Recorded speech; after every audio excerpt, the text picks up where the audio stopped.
All right, welcome back. You're still watching Morning Cafe, and right about now we want to take a look at a breakdown, or to get a breakdown of the Finance Bill 2025, which was already tabled in Parliament and was approved by the Cabinet on April 29 this year, and of course subsequently presented to the National Assembly on the 30th of April. Now, the bill, just to take you through it a little bit, it proposes significant amendments to various tax laws. And of course, that includes the Income Tax Act, Value Added Tax Act, Excess Duty Act, Tax Procedures Act, and the Miscellaneous Fees, and of course, Levies Act.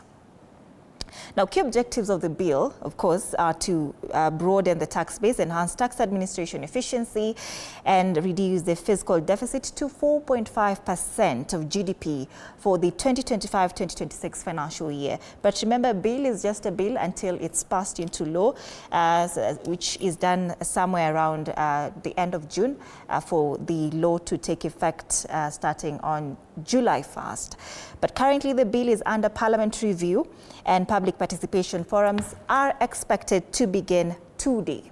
So Miriam Katheu, an auditor, is here with me in studio to help us understand the Finance Bill 2025. What is different from last year's? Of course, we remember a time like this last year, there were a lot of jitters around the Finance Bill that, of course, caused the protest and killings of so many youths in the country.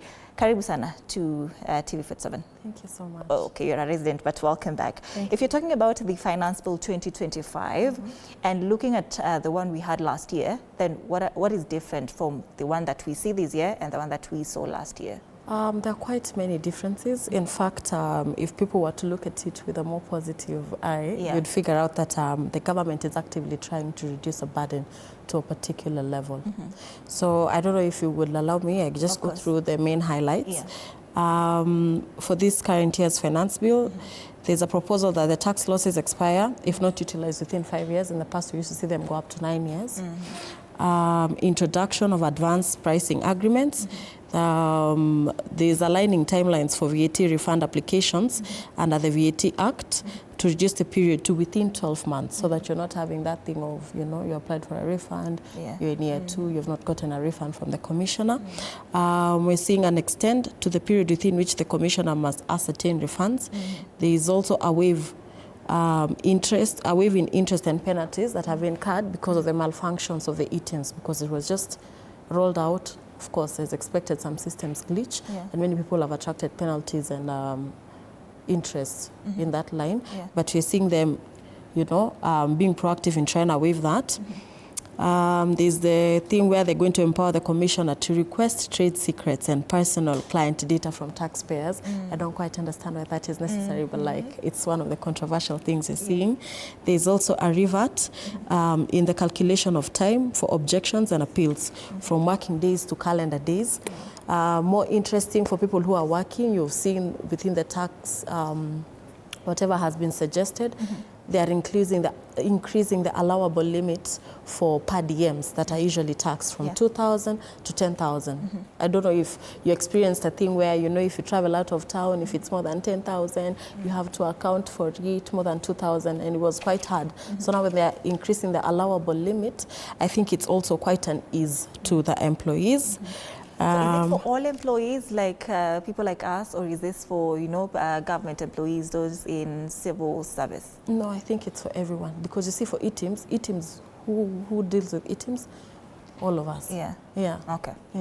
It's like how you say the personal relief on the tax payee is 2,400. Now it's like, maybe if they moved that limit, it would cut across from employees in the private sector to the government sector. So which is also the case for this one.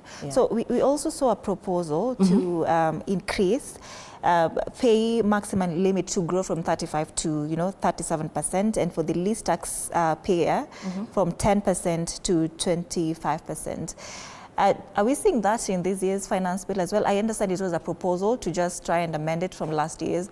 Has that been, put into place in this year's finance bill? This year, like you mean 2025, 2026? It's there, but do you need me to comment about that? Yes. I don't think it's fair, because based on how the economy is performing and how the job market is looking like, it would be quite the things that they are reaching too much or too far for, that maybe you will see, maybe they won't go through. Because there are things that they propose and they don't go through. It's an insensitive measure at this particular time. Yeah. So for the Finance Bill 2025-2026, of course, I started by saying, you know, we witnessed a lot of events last year that weren't quite, you know, interesting. So is this year's, you know, Finance Bill 2025-2026 taking into consideration the events that occurred last year, where we're seeing less punitive taxes on the common wananchi and just trying to, you know, cushion Kenyans, and understand that we still have time to tweak it a little bit if, of course, the public participation goes well. So this year's Finance Bill, is it putting into consideration those events that occurred last year? With the type of government that you're dealing with, I wouldn't say maybe they're putting into consideration. Maybe if you look deeper into it, you'd find they've softened the wordings, hidden some of the things, because again, if we go back to last year, people protested, but they found a way to bring back these things, for lack of a better word, through the back door. So there's some, how will I put it, I think there's an ease to the point where we are not being told lazima itakuwa hivi. You know, things are still boiling pole pole. You're seeing like they're being considerate, and we hope they are. But like some of the things that have been proposed within it, I would say really they're nice things. We can't just say it's a bad bill. Yeah. So looking at it from, you know, the tweaking of we still have room to tweak it, you know, the Finance Bill 2025-2026. But as of April, KRA had collected 2 trillion, deficit of 400 billion that we still have, you know, to just try and fund the budget. Of course, the Finance Bill then now is able to try and fund the budget that we have. Then if we're still in debt, we're seeing a lot of deficit. If we're talking about 2 trillion, we have a deficit of 400 billion from KRA, and this is not entirely the budget that we should be getting. Then where does this extra money come from? You would agree with me, or many Kenyans would agree with me, this extra money is within our economy. I think for the longest time, we have focused on giving KRA targets instead of like maybe capacitating it in a way that it can collect taxes to the maximum capacity without even frustrating business owners, you know? When you frustrate business owners, how are you going to get these taxes from, right? Yeah. So, I mean, there's a deficit there. They need to change how they approach things. Yes, there are targets. We need to get this. Instead of overtaxing mwananchi, you can create a base where you can get more taxes even from. Yeah. Would you say that the positives in the Finance Bill 2025 are mwananchi-centric? Because if you're looking at it, most are just company-centric. And the question that Kenyans would ask is the Finance Bill, if then passed, will benefit me, you know, and just caution me from the high cost of living, or is it trying to just caution and work for the benefit of the company I'm working for? We could look at that in two perspectives. When we caution a company, you know, and my tax burden is less as an employer, easily I would have maybe more money to pay the employees. However, your take home, if maybe you would have maybe taken home a 70, because now for sure the finance bill is more edged on the companies and the people who are into manufacturing and all that, it would cut also what your take home would be. So you can say maybe, but most times employers are not like that, but you could say if you know there's a less tax burden and a burden on the employers, they would also absorb some of that liability in a way that you can push up what we would pay as allowances to our employees in a way that their take home is mingi than what would be the normal. But in real sense, for sure, that finance bill is really hedged on the companies and employers. We are not seeing them say at oh, now this year we are not increasing the bandwidth for NSSF. They will still increase it. They will, you know, they will keep on deducting the shift and the other things they are deducting. So in a way or another, an employee is quite disadvantaged. So if public participation is starting today and the Finance Bill 2025, you know, we've just been seeing documents circulating online, but the Finance Bill itself, it just came out recently. Then if Kenyans are supposed to take part in this public participation on what they do not understand, then where do we start from, and what are we seeking to address with this public participation if most Kenyans haven't even read what the finance bill really is and entails this year? I think a challenge that would give Kenyans is they need actually to be in touch with what is in the finance bill. Whatever they do not understand, of course, they're experts within their reach. They can get like interpretation. There are also people who are in non-profit making organizations that are interested in providing civic education on the same line. So I think the first starting point would be Kenyans familiarizing themselves with the bill so that they know what they do not like in it and what they would want in it, so that they will table their suggestions from a point of information. Yeah. So walk us through the bill for us to understand, Miriam.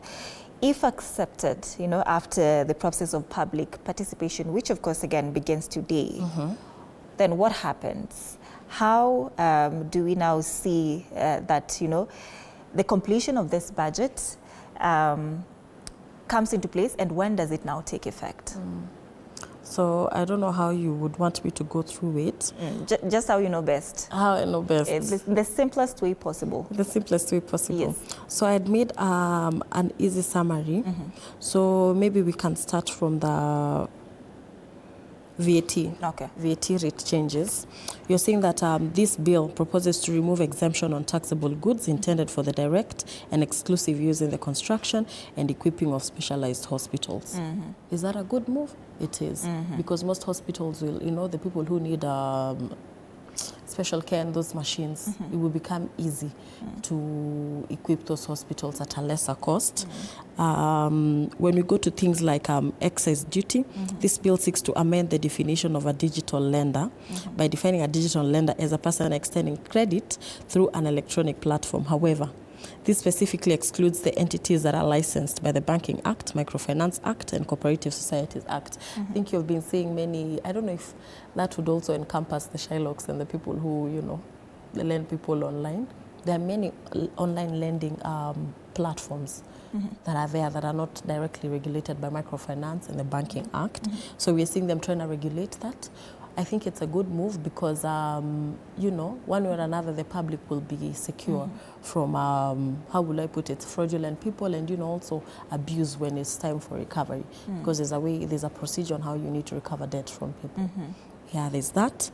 Then the bill also proposes to amend the Excise Duty Act to provide that goods shall be classified based on the protocol establishing the East Africa Community Customs Union and the general rules of interpretation similar to an existing provision in the VAT Act. This synchronizes the definition of terms for customs and excise duty purposes and will enhance uniformity in classification of goods for VAT, customs and excise duty purposes.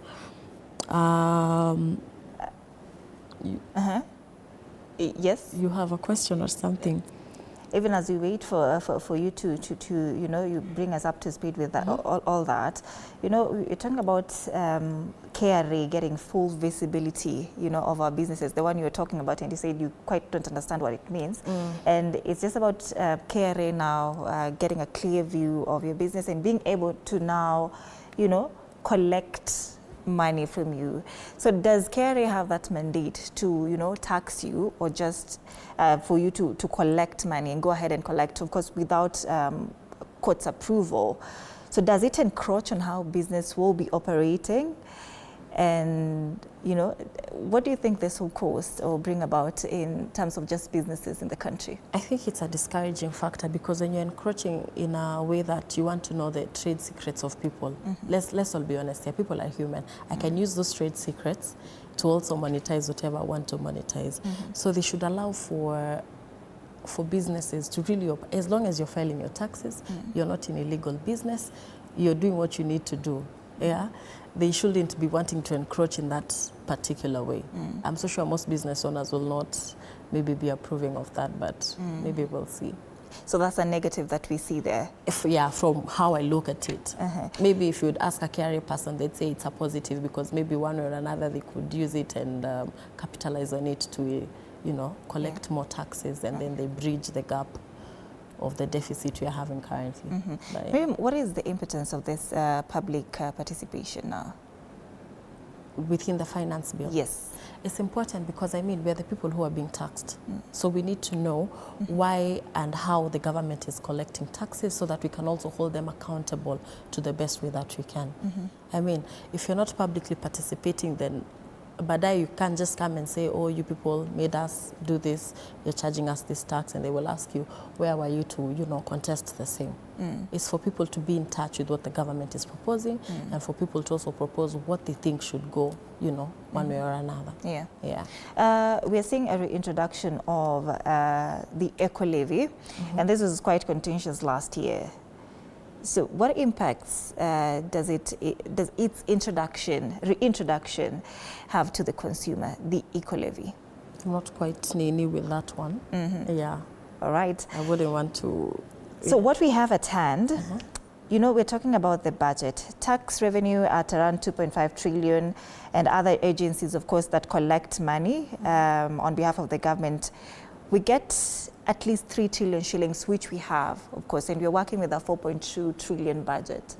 That means, can't we budget with what we already have? This is the 3.6 trillion that, you know, we could have, or 3.5, if that is what we have already.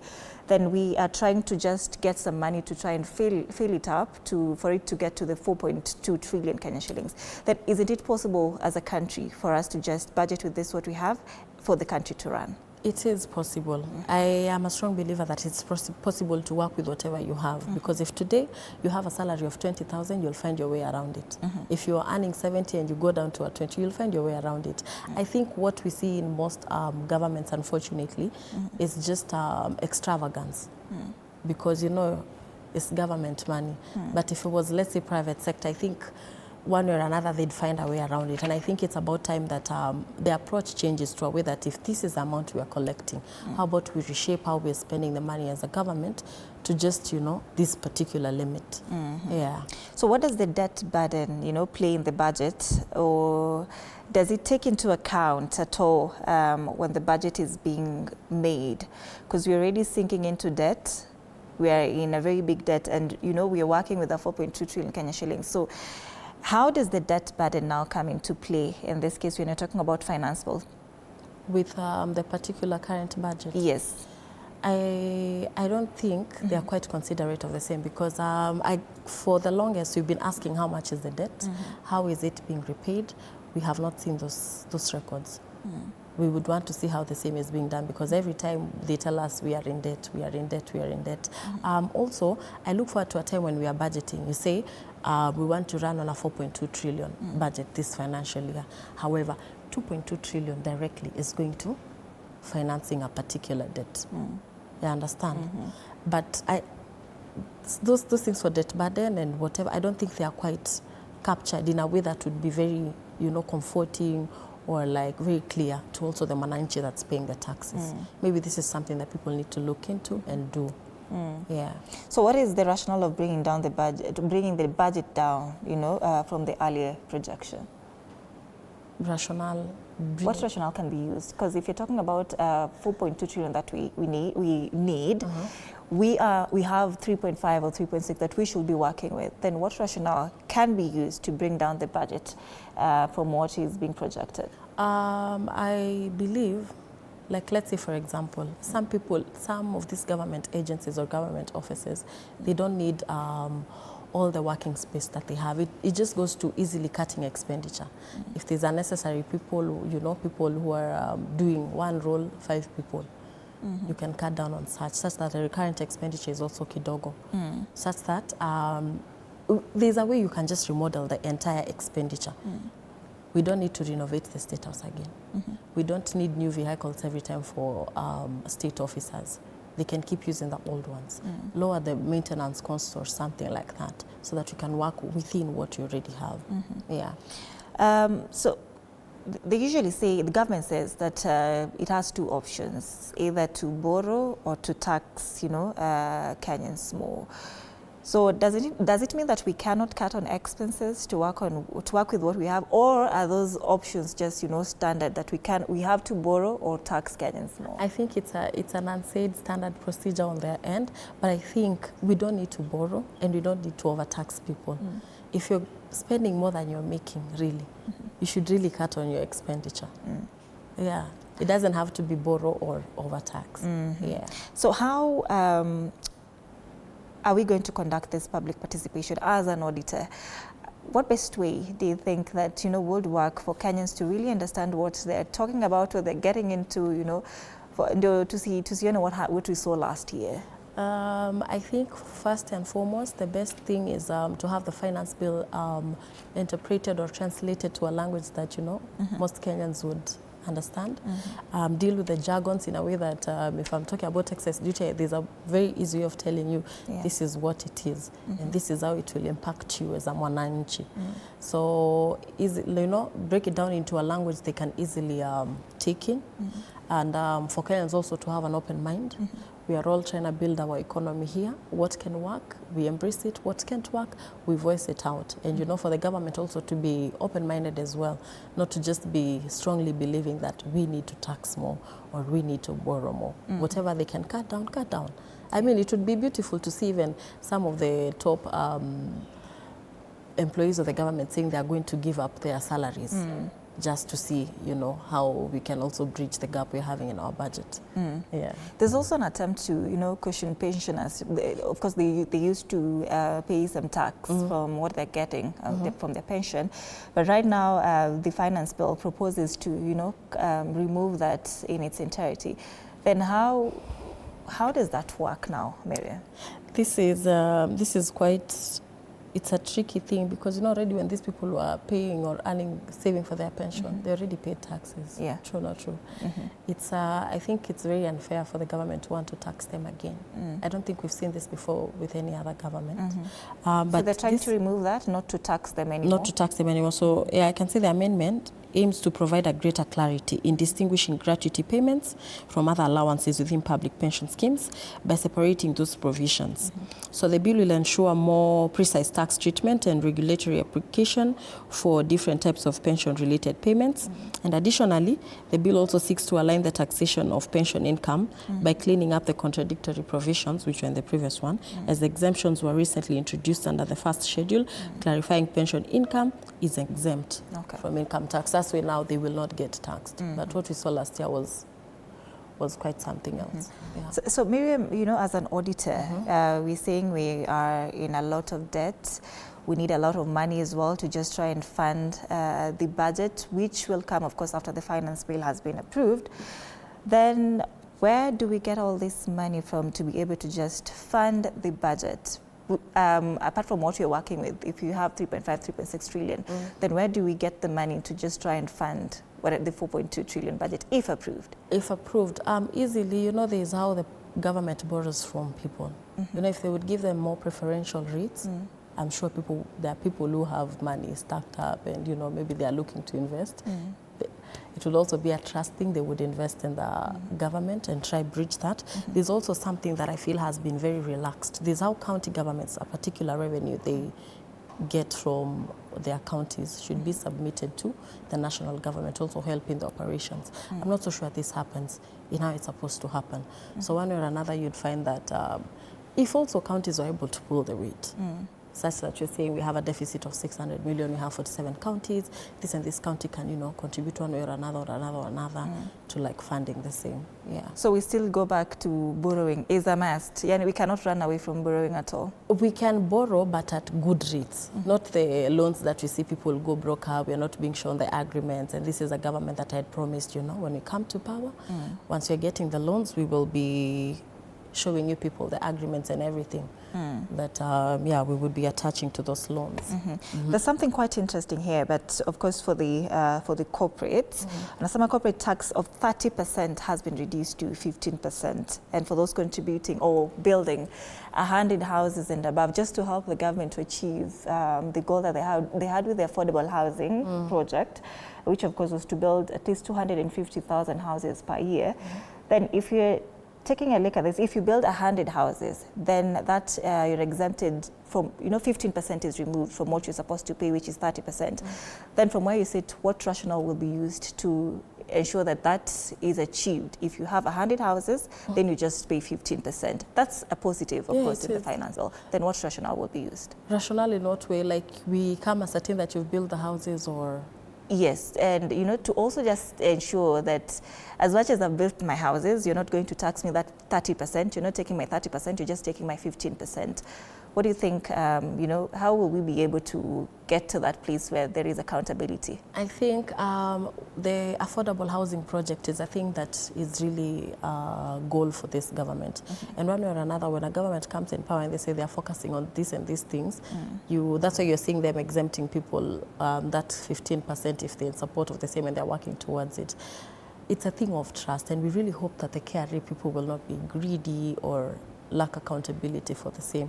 If someone comes here, this and this XYZ Limited is building 100 houses, you know, there are definitely frameworks that come with such provisions in the bill. And once it's passed to be an act. Your build houses is how you're going to file, there's whatever evidence you're going to provide, then you get your credit against the tax you're liable to pay within the financial year. I think it's something that will work. All right. For sure. So this year, do you see the good outweighing the bad, or how would you rate this year's finance bill, 2025-26 finance bill? I think there are more goods to it than bads, for sure.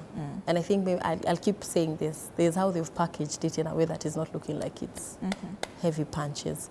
There are some bads, for sure. But like if you compare this bill to last year's, I think they've really tried to be a little bit considerate. Yeah. So what is, you know, the most red flag that you've seen in this year's bill, finance bill? Ile umekachini ukasema, no, this one will hit hard. Well, from where I see it, maybe it wouldn't be a big red flag to other people, but this thing where the KRA is saying they want to look into your trade secrets and how you're doing your business, I'm sure it's a can of worms, and a lot will happen after that. Yeah. It will ruffle feathers. A lot. Yeah. So even as we wind up with this conversation, Mariam, what do you anticipate or, you know, foresee or wish for, or a call to action, even as the public participation in the Finance Bill 2025-2026 begins? I think what I foresee, or what I'd maybe advise people, is get yourself a copy of the bill. Familiarize yourself with it, because sometimes you would find yourself fighting something that would even, you know, one or another be a positive impact generally. Of course, we are also dealing with a very beautiful and unique generation, so there's some things that directly touch on them that once interpreted, well, this thing is it's also subject to interpretation based on how it will be interpreted to people and how they will take it. That's when maybe there would be agitation or, you know, embracing of the same. But my challenge to all Kenyans is that we should all familiarize ourselves with the bill and what it's in it. All right. Of course, the bill is still open to be tweaked. It's still a bill until it's passed into law. Of course, somewhere around June 30, somewhere around there, for it to be able to take effect as from July. That is Miriam Katheu, an auditor, and has been with us this morning, just, of course, to unpack the proposed amendments in the Finance Bill 2025. We'll be having this conversation, of course, even as the public participation process for the Finance Bill 2025-2026 begins today. We're hoping that, of course, you'll be able to take part in that. Right about now, let's cross over to the gym. We are looking at full body workout. You're watching Morning Cafe.